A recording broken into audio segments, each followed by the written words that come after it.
All right, so as you make your way into this new and exciting world of formal argumentation, there's a couple of things I want you to make sure that you're aware of so that you don't mistake something for an argument when it isn't, okay? And the first thing, the first sort of trick here is to make sure that you're not mistaking an explanation for an argument. And remember, an argument, a group of statements, one or more of which is attempting to provide reasons for believing or providing evidence to believe that one of the others is true. Okay, argument. Think of the court metaphor and what attorneys do in a court. That's argument. Somebody's bringing forward evidence to prove that a claim is true. An explanation isn't attempting to prove that anything's true. It's sort of taking it as a given that whatever is being explained is true, and now we're explaining why it's the case. So I taught English at CR for 20 years, or 15. And oftentimes I would see lots of classes where the students were being taught to treat explanations as if they're arguments. So for example, an example I gave you earlier is Japan bombed Pearl Harbor on December 7th, 1941, because it says so in this encyclopedia and in this newspaper. That's an argument. Japan bombed Pearl Harbor on December 7th, 1941, because it was frustrated by the US's fuel embargo. That sounds like the kind of argument you'd write in an English 1A, but that's actually an explanation. It doesn't prove the claim that Japan bombed Pearl Harbor. Okay, so when you look at something that somebody's offering you and they're saying, here's an argument, you want to look really carefully at it, identify the conclusion, and then ask yourself, is what's being offered to me as premises in support of that conclusion, would those things being true actually make the argument true, make the conclusion true? So you've got two examples up here of potential arguments. And what I want you to do is pause the video, and identify which of these is the argument and which is the explanation. Okay, so pause the video, and then when you're ready to roll, come back and we'll check your work. All right. I hope you paused the video. Donald Trump was elected president because voters believe he represents their interests better than Hillary Clinton. Donald Trump was elected president because he won the required number of electoral college votes. Hillary Clinton conceded the election to him, and every major news outlet refers to him as president, and all the world leaders acknowledge he is the president. All right. So the question that's at issue here, that these two groups of sentences attempt to answer, is, was Donald Trump elected president? Now you can see in both of these, the answer to that question is right here, right? Right here, right before the because. Donald Trump was elected president. So there's our conclusion. So now we're trying to determine, is that true? Was he really elected president? And so what we would have to do is say, all right, if it turns out to be true that voters believe he represents their interests better than Hillary Clinton, does that prove that he was elected president? And the answer is no, right? Because I think I could make a fairly compelling argument that in that last election, back in 2016, voters believed that Bernie Sanders represented their interests better than Donald Trump did. But that doesn't mean that Bernie Sanders was elected president, right? So just because voters may or may not believe that a particular candidate represents their interests better, that doesn't provide evidence for believing that some other candidate or some candidate won, okay? But imagine this, you went camping for like, I don't know, a month, and you missed the election. And you left and you're thinking like, oh my gosh, Clinton's got this in the bag, tuning out, heading to the hills. And you come back and it's like December and your friend says, check it out, Donald Trump was elected president. And you're like, no, when I left, all the indicators were that he was going to lose and that Hillary was going to win. You could have proved to me that he actually got elected president. All right. Well, here, look, here's this newspaper showing he won the required number of electoral college votes. And then I'm going to show you this video where Hillary Clinton is conceding the election to him. And then look at all of these newspapers calling him President Trump. And then here are all these world leaders, and he's standing on the stage with them, and they all acknowledge he's the president of the country.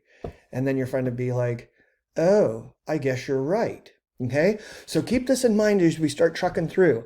For something to be an argument, somebody's got to be attempting to prove that something's the case. They may fail in the attempt, but if they are trying to convince you that something is the case and not explaining to you why something is the case, then they're making an argument. And it may be one that we reject. It just because it's an argument doesn't mean that it's successful. It doesn't mean that it's a good one. It could be a bad argument. But think about an argument as somebody's creating something in an attempt to do something to you. All right. Another thing you want to make sure you can distinguish: arguments from conditional statements, okay? Conditional statements are ones like this one right here. If Taryn reads her logic book and does all her thought primers every night, then she wants to do well in Phil 12. It's a conditional statement because it doesn't say that anything is the case. It just says, if Taryn reads her logic book and does her thought primers, then it must be true that she wants to do well. Okay, so conditional statements are these kind of if-then statements or given that statements, where somebody's saying, I'm not saying that the mail's going to be late, but I am saying that if it's snowing, the mail will be late. But I'm not saying that it's snowing, and I'm not saying the mail will be late. I'm just saying that if it's snowing, the mail will be late. So if-then statements by themselves don't constitute arguments, but they might be parts of arguments. Like if Jerry eats a maggot sandwich, we'll get to use family car. Jerry ate a maggot sandwich, therefore that's an argument, okay? But just conditional statements aren't arguments. Sometimes we can have arguments, again, that come to us in kind of funny ways. And so what we have to do is figure out, well, is that actually an argument or not? And so to do that, again, you find that conclusion, you find those premises, and you see, is this person using the premises or the statements that look like premises, are they using those to convince me that the conclusion is true? So you've got two possibilities here. I want to know if either one of those are arguments. So once again, pause the video, pause it, and then come back when you're ready. All right. Taryn wants to do well in Phil 12 since she reads her logic book and does thought primer exercises every night. Because she wants to do well in Phil 12, Taryn reads her logic book and does her thought primer exercises every night. Wow, okay. So let's look to see if either or both or neither of those is an argument. All right, so in this sentence right here, I see a word that you're going to read about. It's an important word, since. It kind of functions like because. Since and because, they're called premise indicators because they can oftentimes indicate to us that what follows me, since says, or because says, is going to be some support, some reasons that support what I just said, okay? So I look here and I think, all right, so if that's a premise indicator, then what comes before it must be a conclusion. So somebody's trying to prove to me that Taryn wants to do well in Phil 12. If it's true that she reads her logic book and does her thought primer exercises every night, would that be evidence that she wants to do well in Phil 12? And I'd ask you that. If it turned out to be true that Taryn reads her logic book and does her thought primer exercises every night, would that be compelling evidence to you that it's true that she wants to do well? And I'd probably say, yeah. I mean, maybe there's some other reason that she's doing these things. Maybe she's doing it because she's under some threat. She really doesn't care about Phil 12, so she doesn't technically want to do well in Phil 12, but she just does this every night because somebody's forcing her to. But all things being equal, I can see that at minimum, somebody's attempting to convince me that it's true she wants to do well, and this is the evidence that they're offering to support that conclusion. So yeah, this looks to me like an argument. Somebody's attempting to prove something. Maybe not be successful, but they're attempting to. Now down here, this is kind of funny because I see this premise indicator because, which can tell me that, hey, what follows me could be a reason for supporting something. But what I said to you in the previous example is that those premise indicators are oftentimes saying like, hey, what I just said, here's the reason why I think it's true.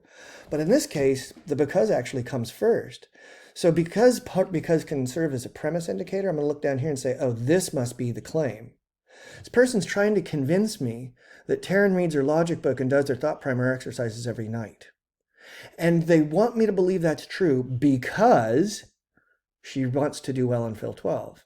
Okay, so here's the conclusion, and then here's the premise. The premise comes first in this case.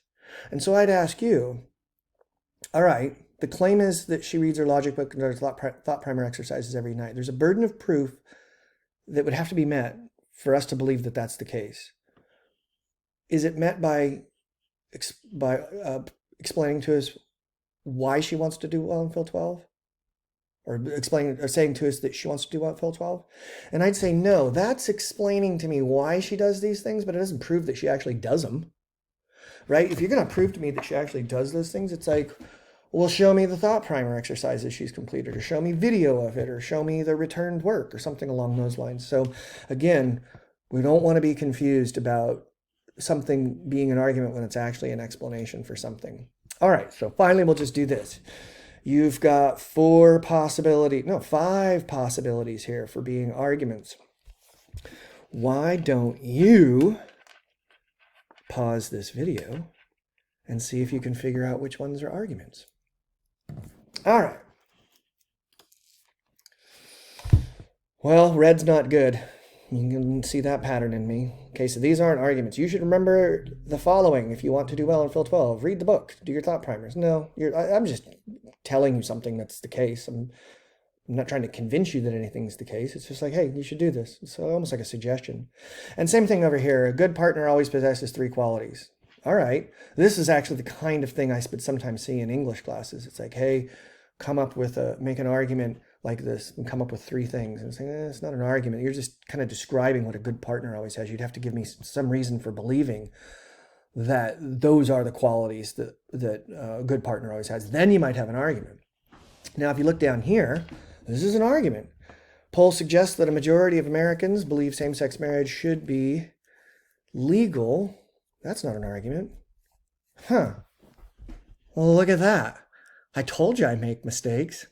This guy's not an argument. I got to proofread my work more often. Okay, so let's look at this really carefully because this is kind of tricky. I should have read this more carefully. All right, so look really carefully at this so you don't get tricked like I did. Polls suggest that a majority of Americans believe same-sex marriage should be legal because same-sex couples are fundamentally similar to opposite-sex couples and deserve the same rights. That's not an argument. Can you think of why? I'll tell you why. Because this would be a reason to support the claim that same-sex marriage should be legal. Why should same-sex marriage be legal? Because same-sex couples are fundamentally similar to But the claim being made here is not that same-sex marriage should be legal. That's not the claim. What is the claim? The claim's about what polls are saying. Polls suggest this.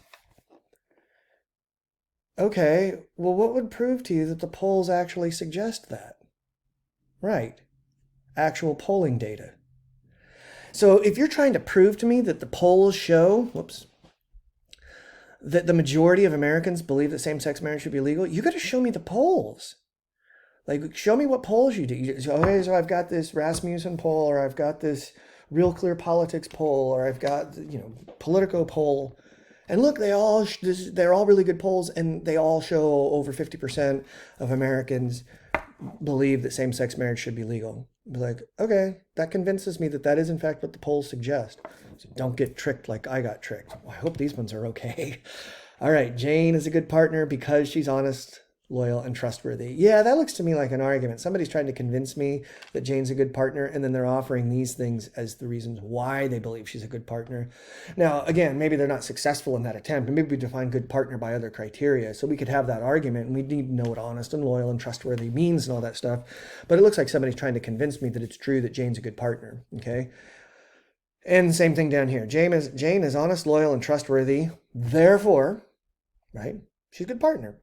All right, so don't get tricked like I got tricked on your next steps. Your next steps, you're going to read chapters 1.1 and 1.2 in Hurley. You can read chapter 1.2, kind of zip through that one. You don't have to pay super close attention to everything in chapter 1.2. In particular, I don't want you worrying at all about explanations and explanadums and explanans. Ignore all of that, okay? So when you're reading chapter 1.2, pay attention to the stuff in particular on conditional statements and in particular on explanations versus arguments, and you can kind of ignore everything else. All right. But 1.1, you want to take a pretty good look at. Hopefully, it all looks familiar to you based on what we've covered so far. If you're reading that and you come across stuff that just doesn't make sense, or I've said something in these videos and you're like, oh my gosh, this doesn't make sense, or I don't know how to get started on this exercise, or anything along those lines, you should really not hesitate to email me. But even better would be for you to post your question to the discussion board, so that other people who may have the same question as you get to benefit from me providing you an answer, okay? So once you've done that, then you're ready to tackle your thought primer exercises in the thought primer. And you can handwrite or type those, okay? So you can handwrite your work. This one's assignment's probably gonna be easier for you to type it. And then you'll wanna go back and check and correct your work. So after you get done with the work, you wanna watch the videos where I'll show you the answers, okay? And if I show you any answers and they don't make sense and you still don't understand why you got a problem wrong, I want you to email me and say like, hey, could you go over this problem on this page? This doesn't make any sense to me. And then I'll create a video and post it so that everybody can see it, because maybe somebody else got confused too, all right? So check and correct your answers. And then there'll be a couple of problems where you don't have to check the answers. You'll want to submit those to me. And I'll correct them. And if you don't have them all right, I'm going to email it back to you. Or it's not email, I'll send it back to you through Canvas and say, hey, you didn't get this right, fix it. And then we can chat about how to fix that if we need to. But you'll get full credit once you get all of those ones that I correct right. All right? So when you're ready, it says down here, email me your thought primer. Damn it, I shouldn't have put that on there, and I'm not going to restart doing this video 15 minutes in. Do not email me your thought primer. Submit it through Canvas in the assignment button link, okay? So if you end up emailing it to me, that'll just tell me you didn't watch this video all the way to the end, and then, boy, demerits right there. So if you email it to me, I'm going to respond back to you and say, like, I told you not to email this to me. Submit it through Canvas using the assignment button. All right, you're halfway done with the week.